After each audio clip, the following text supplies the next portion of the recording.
What does our inner clock tell us? We humans consist of body, mind, and soul. All three factors are essential for us to remain in good health. The majority of us are active during the day and use the night as a resting time for physical and mental regeneration. Our sleep should be sacred to us. It does much more for us than just pure rest. Our entire organism is practically rebooted, right down to the smallest cell. Shift workers or new parents can tell you a thing or two about the effects of prolonged sleep deprivation on their well-being and performance. It is all the more annoying when, theoretically, we would have ideal conditions to enjoy 7 to 8 hours of wonderful sleep at a stretch. In reality, however, there always seems to be something that keeps waking us up. If it's not the enthusiastic neighbors or nocturnal teenagers with unlimited internet access, we'll just have to look for the reasons elsewhere. For example, the time at which we regularly wake up at night can be helpful. It can be a decisive indicator on the way to finding the cause. An important clue comes from TCM. Traditional Chinese medicine assumes that all important organs of our body are supplied with a particularly large amount of energy at certain times. This time is diametrically opposite to the time when a kind of low energy forms the counterpole. If the organs are stressed, impaired, or have to do the heavy work for us, we wake up at the time when its energetic supply is weakest. In today's video, we would like to briefly introduce the most important connections between the time of our nocturnal restlessness and the possible associated causes. If you like our videos, feel free to support us with a thumbs up, subscribe to Psychology and Mind, activate the bell for notifications, and get excited for new videos uploaded every day.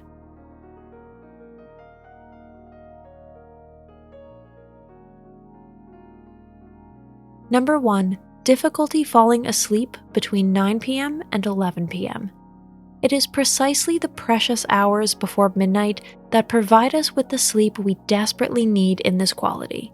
If you go to bed on time with the best of intentions and then just lie there staring at the ceiling, you have several options to choose from and get to the bottom of.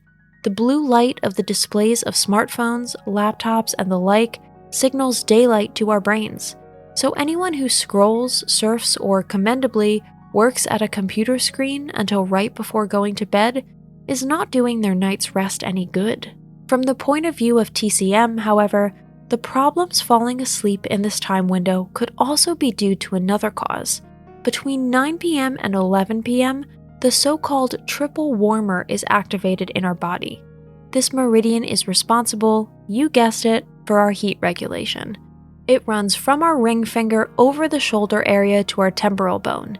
If its energy flow is disturbed, this interruption of our AI manifests itself with difficulty falling asleep. The best way to support our triple warmer is to dim the lights 2 hours before we plan to go to bed and to avoid strenuous activities such as sports or high-intensity work. Number 2. Sleep disturbances between 11 p.m. and 1 a.m. During this time, our gallbladder struggles with an energy slump. It speaks up when we have challenged it with excessively large portions or fatty foods for dinner. The detoxification organ of our body already does hard work for us every day. We can give it a helping hand by cutting down on alcohol and nicotine and not turning night into day more often than is absolutely necessary. And of course, the expression breathing fire and brimstone is no coincidence. According to TCM teachings, the emotions of anger and rage are inextricably linked to the activity of our gallbladder. So going to bed with anger in our minds and the proverbial rage in our bellies harms not only our peace of mind and our night's rest, but also our gallbladder. Number 3. Waking phases between 1 a.m. and 3 a.m. The gallbladder is followed by the liver. It suffers its energy drop between 1 a.m. and 3 a.m. If the liver is in bad shape, we tend to wake up during this time window. The better we treat it during the day, the calmer it makes us sleep at night. From an emotional perspective, it is closely linked to upcoming changes or the fear of illnesses. Sometimes, we also get a louse on our liver when something doesn't suit us.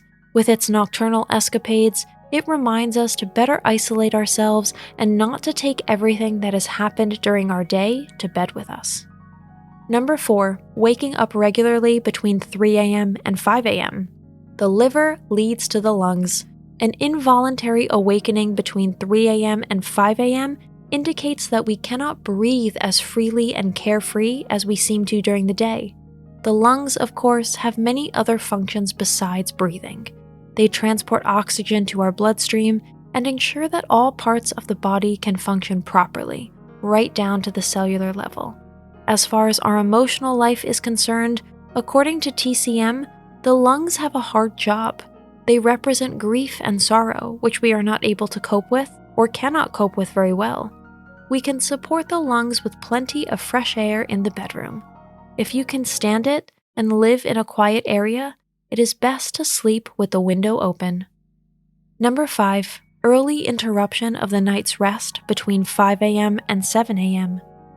When we wake up at this time, for very many people, this fact is due to the alarm clock set and fully functional.